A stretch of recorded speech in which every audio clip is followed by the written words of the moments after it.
Trending section मतलब घंटा। जी हाँ दोस्तों, ऐसा मैं इसलिए कह रहा हूँ क्योंकि कभी भी कोई वीडियो ट्रेंडिंग सेक्शन पर पहुँच जाती है। कभी कभी ऐसा भी होता है कि 2-2, 3-3 मिलियन की जो व्यूज़ वाली वीडियो होती है वो ट्रेंडिंग सेक्शन पर नहीं जाती और 4 लाख 5 लाख वाली जो वीडियो होती है वो ट्रेंडिंग सेक्शन पर पहुँच जाती।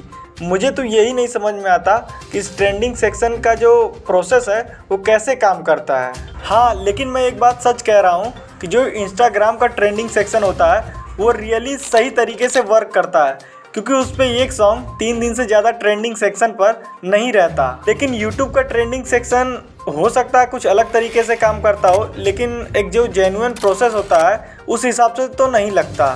खैर, मैं आपको बता दूं, भोजपुरी के ट्रेंडिंग स्टार खेसारी लाल यादव अक्सर यूट्यूब पर ट्रेंड करते रहते हैं। इसका मतलब ये नहीं है कि मैं उनके अगेंस्ट बोल रहा हूँ या कुछ ऐसा बता रहा हूँ, बस मैं दोनों चीज़ों के बीच में डिफरेंस बता रहा हूँ कि इंस्टाग्राम ट्रेंडिंग और यूट्यूब ट्रेंडिंग वो दो डिफरेंस चीज़ें होती हैं। लेकिन जहाँ तक मुझे बहुत रियल लगता है वो इंस्टाग्राम ट्रेंडिंग ही लगता है।